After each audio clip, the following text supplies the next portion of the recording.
Chuck Norris was paying Bruce Lee money to say, hey, give me lessons. So many guys say, oh, Bruce Lee didn't fight.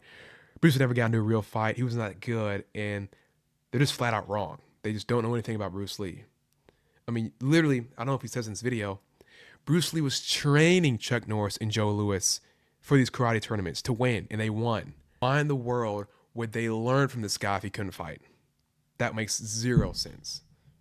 Famously, he once sent a man many pounds heavier than himself flying backwards from a 6-inch punch. That man, who had volunteered for the stunt and even worn chest padding, ended up having serious chest bruising regardless of his safety gear. Chuck Norris was not doing boxing in the 60s and fencing. Joe Louis wasn't doing it either. I mean, he was the first guy to do this. There is little doubt that Lee could have quickly learned the rules of modern MMA and adapted his fighting style accordingly. What is up, YouTube? Welcome back to another video. I'm excited. We got a great reaction video today. You saw the title, you saw the intro. Today, I'm going to be reacting to the Infographics channel and their video on was Bruce Lee a really good martial arts fighter? We're going to see. I saw a little bit of this video, and I will have to say, unbiasedly, they did their research. Finally, somebody did their research before talking about this stuff. So if you want to see this, you already saw the intro. I know you saw it, but still stick to the end and watch the video. Real quickly, if you're new here, my name is Joelpollardjkd, and we had a YouTube channel a while ago, and it had great views, but now we're back to square one. If you're new here, please subscribe if you like this video. Right now, we're at 116 subscribers, and we were at 27,000. So share this to a friend. Let's get the view count up a little bit, if you like this channel. If you don't, it's fine. But this could be a very good video. If you like JKD, Bruce Lee, martial arts stuff, you're going to like this channel. I plan on doing more reacts like this. They're very fun, hopefully entertaining, and informational.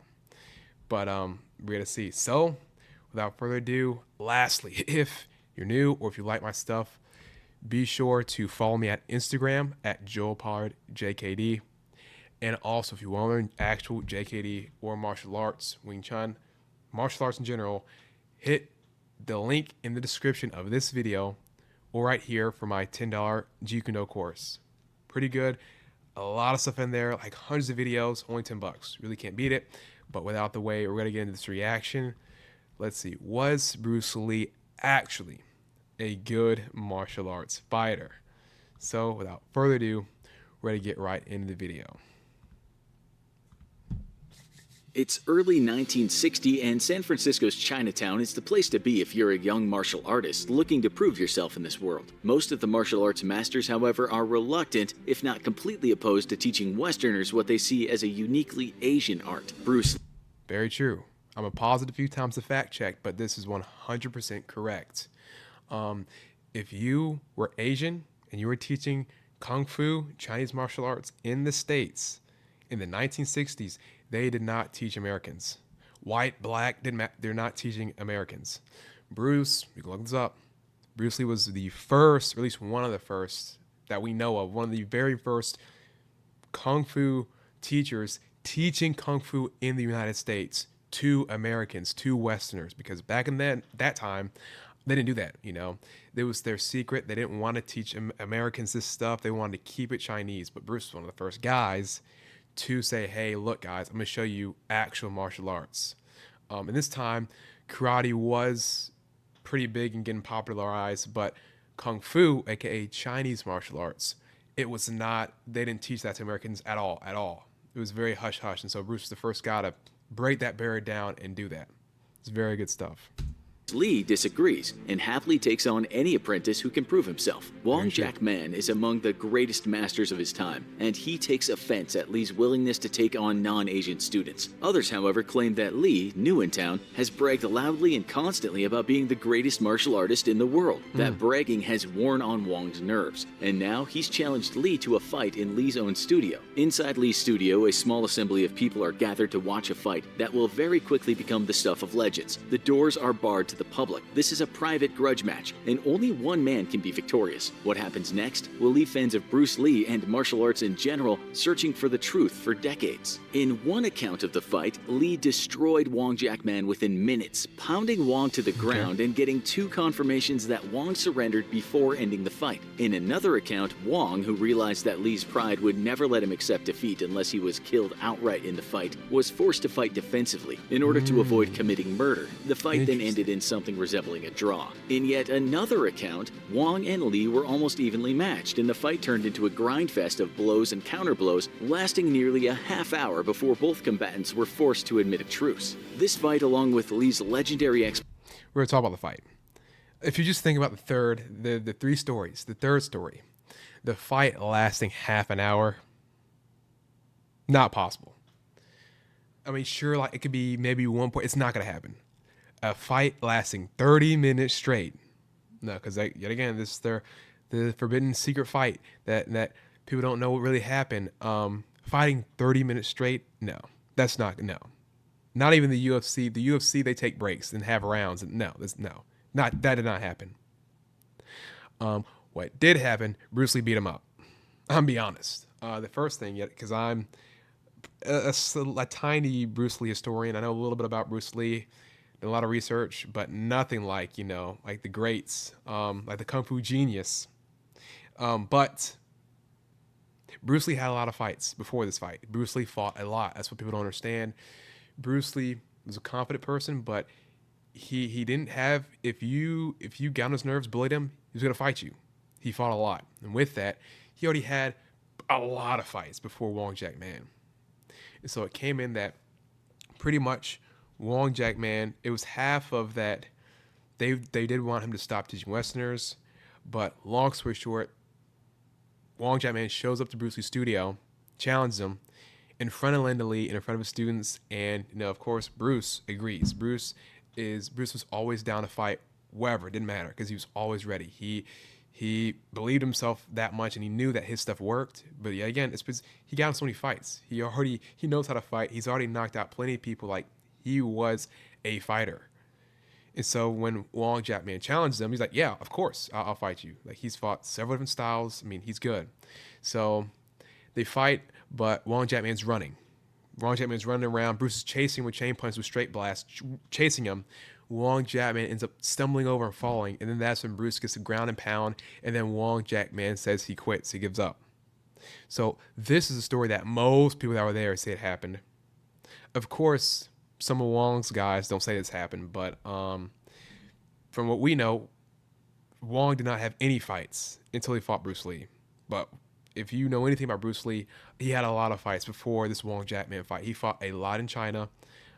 He knew how to fight and was a street fighter. And so when he fought Wong Jack Man, he beat him up. He won.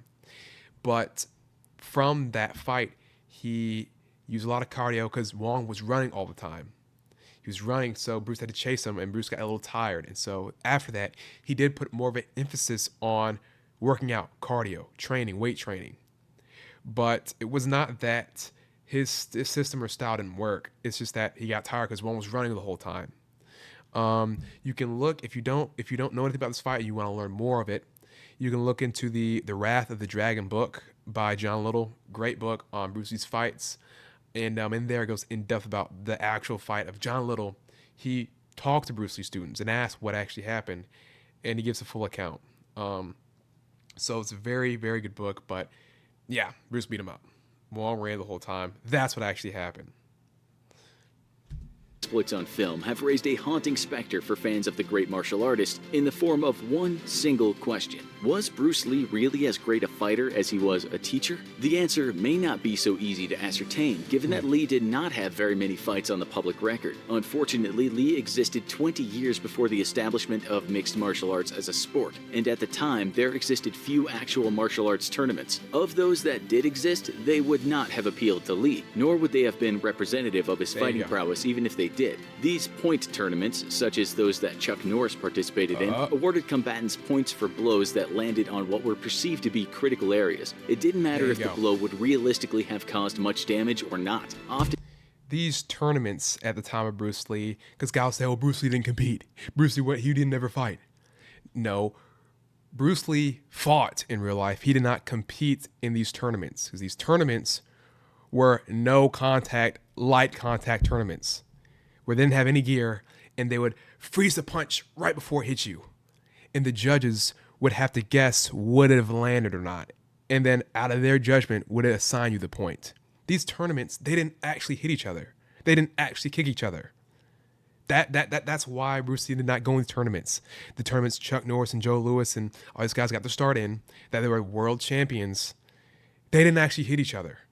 It was literally a point karate. It was a point karate match of where you touch the guy, but in these they didn't have gear, so you really couldn't touch him. So it was really act like you hit him. The judge gives you a point. You go back in your corner and you restart. That was the fight. That was this not anywhere close to a real hard sparring match or real fighting at all. And Bruce detested that. He liked boxing more. Boxing was full contact, continuous, not these point karate matches. You're not doing anything. Yeah, so that's why I didn't compete in these No, that was not Bruce Lee. He was not going to do that.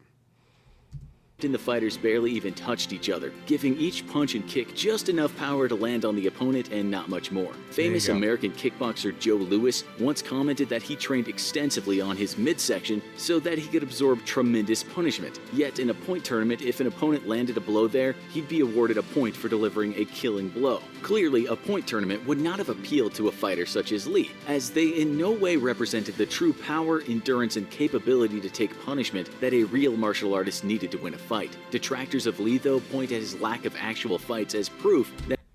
I mean, you said it right there. The attributes and the mindset it takes to be good in point fighting does not translate to what it takes to be good in actual fighting, or MMA or UFC, or just self-defense, street fighting. They're totally different. Yet in real fighting, it's continuous. You have to have the mindset that you're going to go in there, and regardless of getting hit, you're going to go in and hurt the guy. And that the guy does not want to get hurt. He's not going to let you do anything. So he's going to try to hurt you. It's a totally different mindset of a real fight versus the point karate match they were having and that they became world champions in.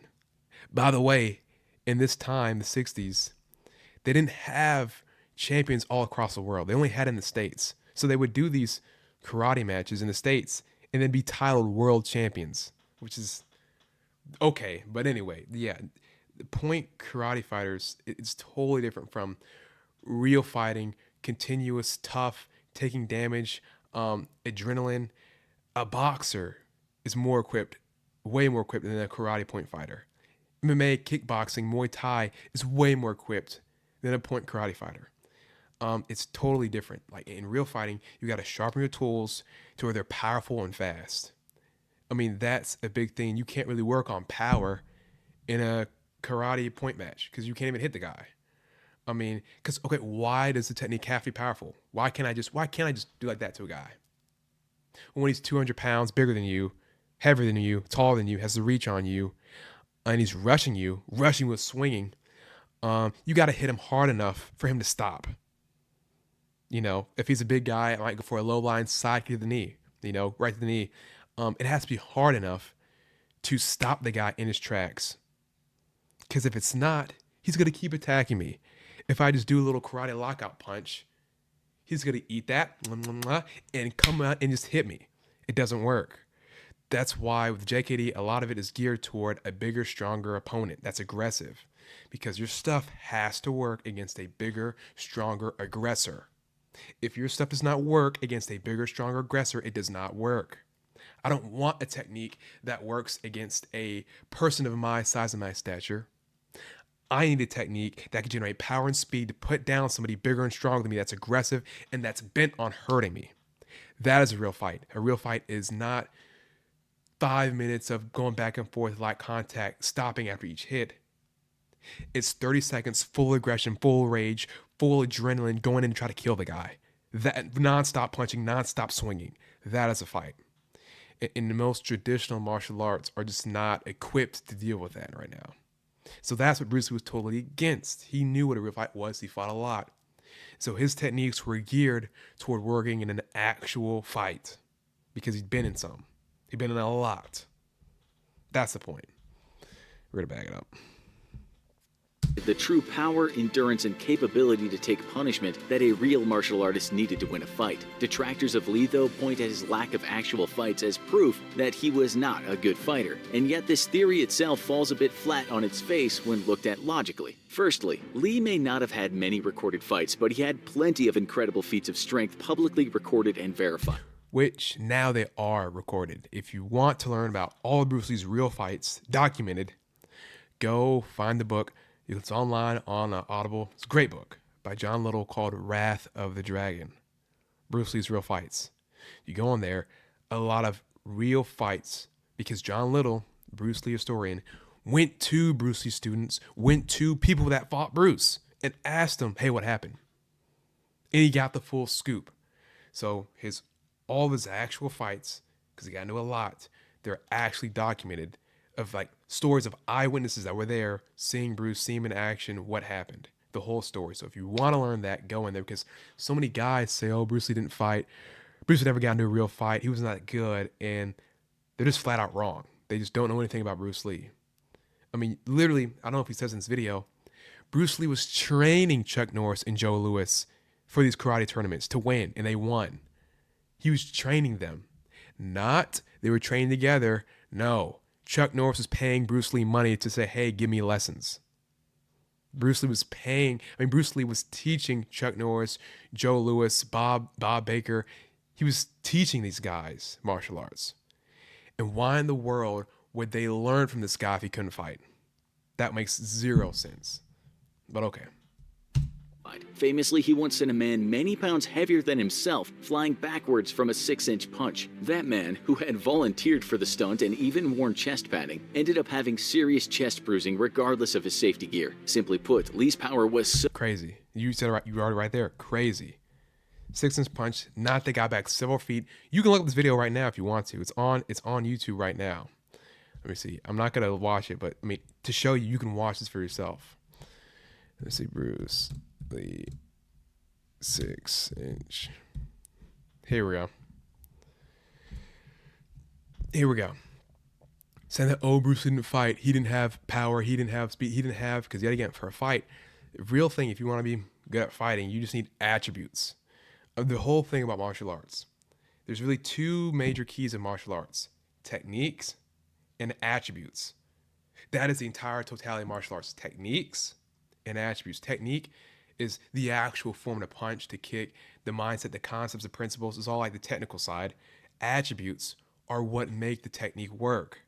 This is why boxing, Muay Thai, kickboxing, jiu-jitsu, wrestling are so good, because since it is so competitive, they work on attributes. What are attributes? Attributes are power, speed, toughness, strength, durability, flexibility, physical components your body needs to fight. Yet again, if the guy's 200 pounds bigger than me, and if I punch weak, it doesn't matter how good my sidekick is. If my sidekick is weak, it's not going to work. He's gonna eat it and keep punching me. You need attributes to make the technique work. And so clearly, you're going to see Bruce Lee had all the attributes because he trained relentlessly on being the best. So we're going to watch this real quick. You've probably seen this, hopefully. But, wow, this is not good. This is not good footage. Let's see. It has to do this again because this is not good. Okay. Wow. Here we go. It's blurry, but you can find another video of the same punch. So that's Bruce Lee. That's the guy, the volunteer is going to punch. Come on, here we go. The guy is bigger than Bruce Lee, like 40, 30, 50 pounds heavier than Bruce Lee. Bruce Lee's like 130. With a punch, regular punch, Bruce Lee knocks the guy back several feet. Wow, it did not work. Several feet away from one punch. He had power. He had speed. And yet again, power like this would not help in a point karate tournament. But it would help when you hit a guy in the face in an real life or hard sparring. Yeah, there's just too much evidence. We're going to keep going. We're going to keep going. We'll do this. I got to find the video. One sec. Subscribe. It's early 1960 and had volunteered for the stunt and even worn chest padding, ended up having serious chest bruising regardless of his safety gear. Simply put, Serious chest bruising. So if he didn't punch hard, how did he knock the guy bigger than him flying several feet and still hurt his chest, still had chest bruising? Come on now. Lee's power was so immense, as it is with any martial arts master, that he could not have competed in a fight without threatening the life of the man he fought. Having grown up before the establishing of an MMA sport, Lee's training was focused entirely on martial arts as a tool to devastate an opponent, not a tool to win a martial arts match. Simply put, Lee did not train or practice his martial arts so that he could safely defeat an opponent in the ring, the way that modern MMA fighters do. Lee trained in martial arts to use them as a self-defense tool, and every effort to further refine and evolving his martial arts techniques was dedicated to achieving victory faster by delivering ever more punishing and devastating blows. Totally true. 100% hit it perfectly on the head. Evidence of this lies in Lee's well-publicized fascination and study of human anatomy. Lee trained himself in the study of the body and its physical processes just as rigorously as he did in his martial arts, and he did so with only one goal in mind: to discover how to hit on the human body so as to cause the maximum amount of damage. For Lee, martial arts was first and foremost a tool to kill, though one he adapted to entertain audiences on screen. Inviting Lee to fight in a standard MMA match would have been no different than using a real gun in a paintball match, and today martial artists who compete in MMA events have the knowledge to deliver devastating and crippling blows, but purposefully train themselves to still abide by the rules of the tournament. One point against Lee's fighting prowess in an actual street fight was the simple fact that he definitely didn't have the experience of a modern MMA combatant in taking a great deal of punishment. MMA fighters train their minds and bodies to survive grueling round after round in the ring, absorbing an incredible amount of punishment. Again, this is because the fighters are prohibited from using techniques such as those that Bruce Lee trained in daily, techniques which could kill or incapacitate an enemy. If modern MMA allowed the same lethal fighting style that Lee mastered, then today's matches would be a great deal shorter and a great deal more fatal. On this point, it is true that Lee was not as Totally said it right there. Exactly. It would be faster and more deadlier. I mean, you've seen UFC eye pokes, and every time it stops a fight, that was Bruce Lee's favorite move, was a finger jab. Now, a finger jab is different than an eye poke, but same concept, hitting the guy in the eye. It hurts. It sucks. That was his favorite move. I mean, and yet again, that, if you watch the UFC, you can look up UFC eye poke clips. It stops the fight instantly. All of Bruce Lee stuff was geared toward winning an actual fight as fast as possible. And that is the JKD. It's really understanding combat and how to win. If you hit somebody in the eye, doesn't matter how big and strong they are, it's gonna work. It's gonna hurt. There you go. I like how in this video, the one thing in this video, that Bruce Lee did Chinese martial arts, kung fu, and he's wearing a Japanese karate uniform. Slightly wrong, but it's fine. But yeah, this is like a gi from Japanese martial arts, and Bruce did not do Japanese martial arts. He did kung fu along with boxing, other stuff, but he did not. He was not a karate practitioner. So that's one thing that they got wrong. But so far, this video is very good.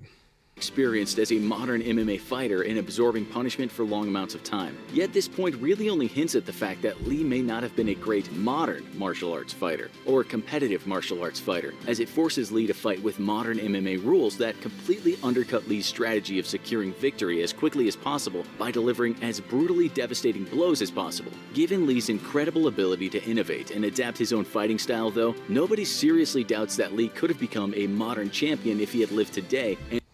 That's true. And to piggyback what he said earlier, yeah, when you're having to defend yourself or fight somebody bigger than you and stronger than you and angry than you, you can't use the same techniques he's using. You have to use leverage.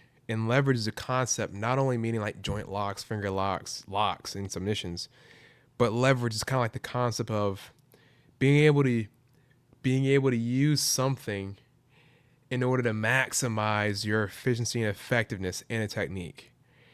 And yet again, hitting the eyes, groin, kneecap, it's effective. It uses leverage because now it doesn't matter how big and strong you are. If I'm fast enough to use a finger jab at the eye, it's going to give me an advantage, guaranteed. Yet again, it may or may not end the fight. Now, most times it does in the fight. But if it doesn't, it still gives me a big advantage rather than just trying to hit this guy and slug him like he's trying to slug me. No, if you're smaller, you have to have better techniques that are going to use and utilize the opponent's weaknesses. And that's what Bruce is all about. Exploiting the person's weaknesses, trying to end as fast as possible, eyes, throat, groin, kneecap. I mean, that stuff works against a bigger, stronger attacker. So that's what he specialized in, but he could still fight like normal because he sparred a lot. He sparred heavily. So that's a big thing. You guys will know, in the 60s, this guy was hard sparring with gear. Something that nobody did back then. That's really insane to talk about, and hopefully they show that. Incredible. So, yeah. He seriously doubts that Lee could have become a modern champion if he had lived today and trained to fight in today's MMA tournaments. Lee very famously adapted his personal style after his fight with Jack Man, evolving an even deadlier form of Jeet Kune Do within months of his match. He also very quickly learned how to become a grappler after seeing the effectiveness of the technique for himself, and adapted it as well into his fighting repertoire. Very true. And yet again, Bruce Lee was grappling in the 60s. Talk about ahead of its time. Grappling in the 60s. The only people that grappled were wrestlers and judo guys. And grappling was weird and lame. Grappling was not cool like it is now to do. I mean, he was doing it way before the hype. I mean, you guys don't understand. In the 60s, back when his time, you didn't train any other arts. You didn't train karate and boxing. You couldn't. Back then, if you went to train another system, that was considered wrong. They would look at you and say, well, why are you going to boxing? You know karate is the best style. Why are you going to boxing? You know what? We're not going to teach you anymore. That's how dumb it was back then. They were very closed-minded. But that's how it was. You couldn't learn other systems because everyone thought their system was the best. Oh yeah, karate is the best. Oh, the lockout punch. Oh, it's gonna. Everyone thought that. And I mean, it was brainwashing, but it worked. And so therefore nobody trained other styles. And so Bruce was the first guy, really, one of the first, I'll say, to train other systems, find what works, and combine systems and philosophies and fighting techniques. So he was doing grappling in the 60s when nobody liked it. I mean, very impressive. I can tell you one thing. Chuck Norris was not doing grappling in the 60s. Chuck Norris was not doing boxing in the 60s and fencing. Joe Louis wasn't doing it either. I mean, he was the first guy to do this. There is little doubt that Lee could have quickly learned the rules of modern MMA and adapted his fighting style accordingly. Another point against Lee that detractors of his fighting ability tout. I mean, yet again, he was mixing styles, doing punching, kicking, grappling, elbowing, kneeing in the 60s.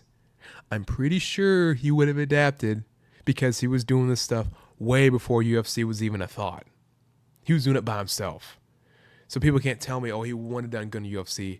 He was doing UFC before UFC was even, before decades before UFC was even a thing. Of course he would have been great at it. They copied Bruce Lee. Like that's that framework of doing other systems, doing other styles. He did that in the 60s. Of course he would do it nowadays, like, because everyone does it nowadays. But back then, you got persecuted if you did that.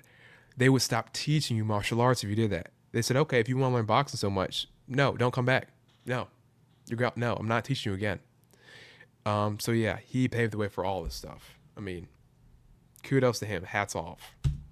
Is the fact that he was an actor, as if somehow that made it impossible that Lee was also a genuine martial artist, which he very much was. While making his living as a film actor and wowing audiences on the screen, his physical prowess was very well documented and verified. On the set of The Green Hornet, for example, he was forced to slow down his movements so the camera could actually catch them. And even then, he was shot at a much higher frame rate than normal to help capture a non-blurry image. This is true. Look it up. Look it up. They did. They had to slow down the cameras. They couldn't catch him. Careful analysis with the aid of computers of his performance across various films shows that Lee was able to deliver devastating kicks in less than half a second, at times clocking in as many as 3 or 4 kicks within a second and a half. Then there is of course his famous display of the 1-inch punch, where he's documented shattering boards and knocking men larger than himself off their feet. All of this evidence points to a man whose body was so finely tuned that there can be little doubt that Lee's kicks and punches would have been absolutely devastating if delivered against an opponent in a real fight. But what about technique? After all, it doesn't matter how fast you are or how hard you hit if you can't actually land a hit in the first place. Well, again, there's little documented evidence of Lee fighting, though there are several pieces of footage. Not anymore. There is now. This is an old video. There is now. Look it up. Wrath of the Dragon. There's plenty of proof and stuff of him actually fighting. It's real. He fought a lot. From Lee sparring with some of his more advanced students. Oh, let's go in back. these clips, Lee and his back. though there are several pieces of footage from Lee sparring with some of his more advanced students. In the clips of Bruce Lee sparring, you've probably seen it, but make a point that you've not thought of. Clips of Bruce Lee sparring at tournaments with his students. I thought about this the other day, and I told a friend to watch Bruce Lee put on gear, don on gear, and fight his students in a tournament, sparring full contact, is probably the first time any sparring has ever been caught on footage of kickboxing, of not just boxing, of hands and feet, of continuous martial arts fighting. Bruce Lee is probably the first person to ever have full contact sparring on video. That's how ahead of his time. In that time period, they did not have gear to spar in. They didn't. That's why the karate tournaments, they didn't have any gear, because there was no gear to put on to spar in. There was no headgear, all stuff. The only people that had gear was boxers. Boxers, they had, of course, the headgear and the boxing gloves. But karate guys didn't want to wear boxing gloves because, like, you can't do the techniques because you have a big old boxing glove on. It's big and it's heavy. So they didn't like that gear. They just ditched it.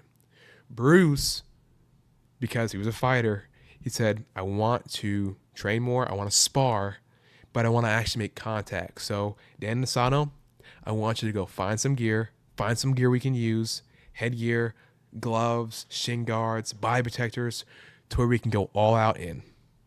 And when he did that, that's the footage you can watch online on YouTube right now. Bruce Lee sparring. If you type in Bruce Lee sparring, tournament, whatever, that pops up. So impressive because nobody in that era actually sparred. That's a very big concept for you guys to understand. It was not like now we can go to Walmart, grab some gear, pad up, go. There was not gear to spar in. And Bruce was the first person, at least in the States, besides Bondo, they were doing some stuff as well, but the first mainstream martial artist that people know about that was actually hard sparring with gear, because they had to make their own gear. They had to make the gear. They had to go and get baseball shin guards and baseball protector and boxing headgear. They had to make the gear. There was no gear to spar in. And so Bruce Lee was hard sparring with gear before all these other Chuck Norris's, Joe Louis, any of these guys were doing anything like that. So yet again, before you say Bruce Lee wasn't all that, Bruce Lee probably has the first ever footage of heavy, real, full contact sparring ever. Think about it. Before there was even gear to spar in, he was doing it. Why in the world would a fake martial artist do that? In a tournament as well, a demonstration for everybody. Okay. In these clips, Lee and his student are both wearing heavy protective gear and very clearly limiting their attacks and counterattacks so as not to cause mortal injury. Some detractors of these videos claim that the sparring matches were staged to make Lee look better than he really was, and yet carefully watching these matches show that Lee's students managed to land numerous and very realistic blows on Lee throughout the matches. Show me, and then people say, oh, it might be fake. Show me Chuck Norris sparring in the 60s. Show me Joe Louis sparring in the 60s. Show me anybody sparring. Show me any martial artist sparring full contact in the 60s. I'll wait. Okay. What the footage also shows, however, is Lee's incredible adaptability, speed, intelligence, and power. Lee's movements are completely economical, and even when his students managed to land a blow, Lee used the opportunity to launch a far more devastating counterattack, which often knocked the student off his feet. This proves that Lee was well aware. That's fighting. That, realistically, you want to be able to fight to where the dude doesn't even hit you. But if he has to hit you, You want to force him to take a bad shot so you can deliver a much more powerful, deadly shot, right? If you're sparring a Taekwondo guy and you're a boxer, you might have to force him to throw a bad kick so you can close distance and start punching him in the face. That's fighting. It's not point fight. Sometimes, yet again, I mean, if you're good, if you're really good, JKD, Wing Chun, like a really good martial artist, preferably they're not going to hit you if you know your stuff, but that's fighting that if they do, you need to be able to have something even better to hit them with because you might have to trade. And if you're not that good, you are going to trade punches. When you hard spar, you are going to get hit. That's real. That's fighting. That's how it is. It's realistic. They're going to hit you. You're going to hit them. A good martial artist gets hit less and is able to hit the person more often. That's fighting. It's not on these point karate tournaments. That's why for any guy who's trying to learn JKD, any martial art, I say, they need to spar. If you're going for effectiveness, they need to spar with somebody you can trust, but somebody, they need to spar, put on gear to get that physical side of it because fighting is physical. With sparring, the reason why, I'll say right here, the reason why Brazilian Jiu-Jitsu, wrestling, Muay Thai, all these arts now are really good, why they're very effective, it's not necessarily because of the techniques. They're good because their training is competitive. That's why they're good. It's competitive. In jiu-jitsu, you're always rolling. You are mini sparring another person, and you're rolling, seeing what works, seeing what doesn't work. In boxing, you're sparring all the time. In Muay Thai, you're light sparring all the time. But that's so important, and that's what's missing with the traditional martial artists that are still back in the 2000 BC era. If you're working for effectiveness, you need to have competitive training. Training with somebody else that wants to win. That is how a fight works. In fighting, you have to force or manipulate your opponent to land a technique. The opponent's not going to let me hit him in the face. He's not going to let me hit him in the knee. He's not going to let me punch him. He's not going to let me finger jab him. I have to force it or trick him. That is fighting. So the importance of competitive training is that it teaches you that the person you're fighting, sparring, is trying to win too. And so your stuff has to be better than his stuff, or else he's going to get you. That's why Wing Chun, back in the day in the 60s, it was effective. It was brutal.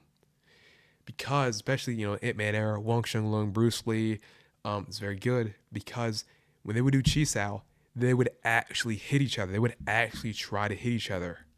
That re-engages the competitive mindset of, oh, if I don't do this Bong Sao route, I'm going to get hit in the face. If I don't do this Tan Sao, this Fook Sao, I'm going to get hit in the face. Let me straighten up. That is fighting. And that's why jiu-jitsu, boxing, wrestling, they're so good. It's because they're always training the competitive aspect. That you, at the end of the day, you have to beat the person in front of you. You have to beat me. And I want to beat you, my friend. I want to beat you really bad.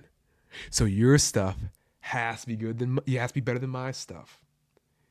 And that for you to land, you got to trick me because I'm not gonna let you hit me in the face. I'm gonna slip. I'm gonna move. I'm not gonna let you hit me. You got to trick me to hit me. That is fighting. That's the difference between just drills and just point fighting.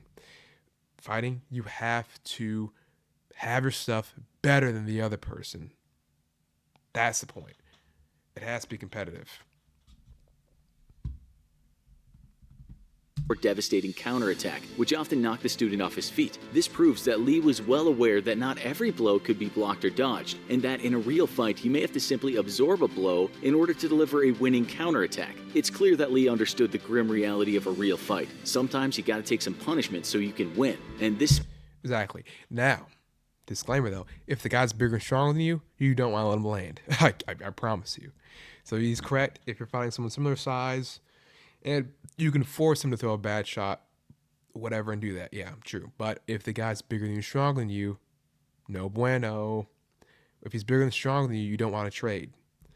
Because him hitting you once can knock you out, rock you, whereas you hitting him is going to kind of hurt him. So that's a very big thing.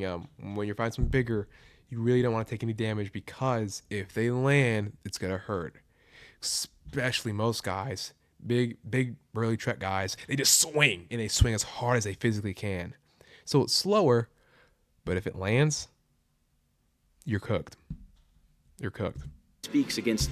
And even if you block, because that's a big thing, I don't block unless I have to, and that's part of the JKD. You don't really, there's not really blocking in JKD, because if a big truck driver swings and hits me, if I block, he's gonna take me.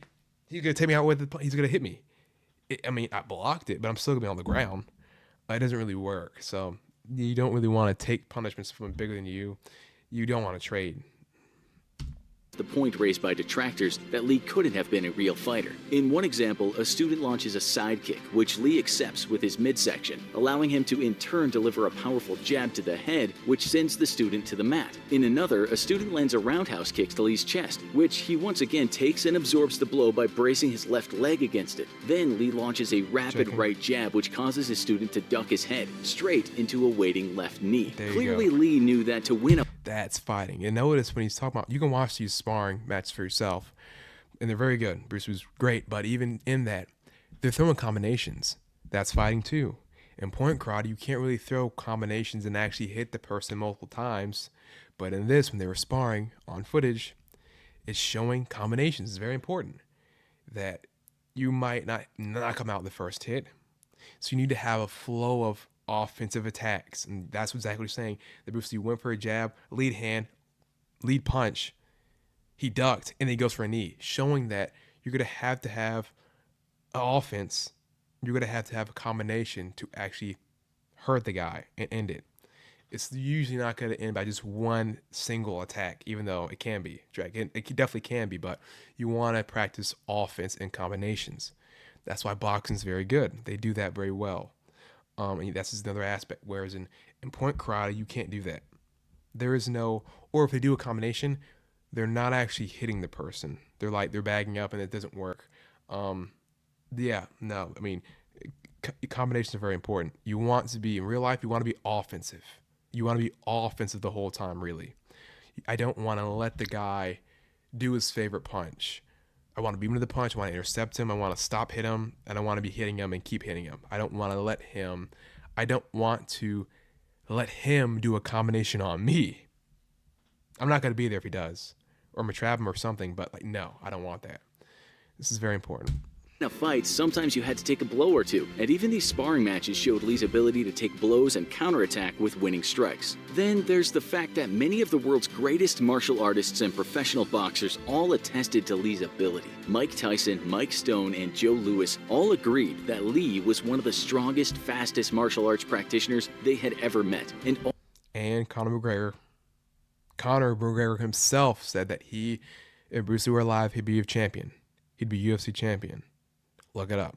All believed that Lee could have easily fought and won matches against even larger opponents. It's true, though, that Lee's fights were extremely rare and poorly documented. But Lee's training regimen, which included things such as sparring with metal dummies, was not. Each day, Lee would launch hundreds of punches against a metal dummy, which he did so to toughen his fists up. That kind of intense...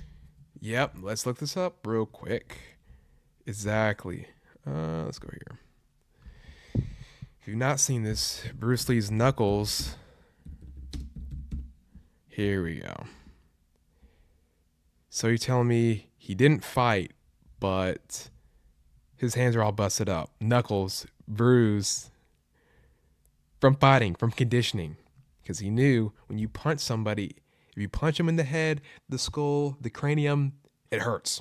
You punch him in the teeth, it hurts. So you need to condition your hand, to get your hand muscles, your wrist, to get it strong and tight so you don't break anything. So yet again, show me Joe Louis's his knuckles, and show me all swelled up, bruised up because he conditioned them. Okay, then you can't fake that. Why would he fake that? Why would he fake that? But okay, but he wasn't a real fighter. I forgot he wasn't really that good. Training speaks for itself in many ways. In the end, the world will never truly know if Lee was a great fighter as he was an innovator and teacher of martial arts. All the evidence, though, points to a man whose skills were so finely honed, knowledge of human anatomy so intensive, and training techniques so brutal that there existed no true way of measuring his skill as a fighter outside of a fight that ended in death. A fighter such as Lee could never have competed in any tournament to measure his skills, which is why he never bothered to while he was alive. Sadly, the only way to prove Lee's fighting prowess would have been to absolve him of all liability and remove all rules and regulations that would constrain Lee's martial arts technique. Go watch The Superhuman Monk Who Can't. And two, a lot of Bruce Lee's people like Chuck Norris now will sometimes say that Bruce Lee could have competed back in the day and won and been a champion too. He was fast enough, he was smart enough, he knew how to fight. He could have and would have been a world champion as well, but whatever. So if you like this reaction, please let me know down in the comments. Tell me, give me more stuff to react to. I want to do a few more videos like this. I can talk to the camera, talk to you guys, give my opinion on it. But yeah, Bruce is a real deal. I mean, I've trained with a few Bruce Lee students, interviewed them and talked to them, and he's legit. I mean, man, people just don't know. They just don't know. So lastly, hit the subscribe button yet again. You know, we're running low, but thank you guys for watching this video. I appreciate you watching. Hit the like button if you liked it. Hit the, I don't know how I said that, but hit the like button if you liked it, and dislike it if you disliked it, and leave a hate comment if you did not like it. But with that out the way, if you like these videos, I'm gonna have a Jeet Kune Do or JKD React playlist somewhere. And yeah, subscribe if you want on JKD, subscribe if you like martial arts, and if you like this video. And with that out of the way, thank you for watching. Keep training, stay safe, and I will see you on the next video. Peace.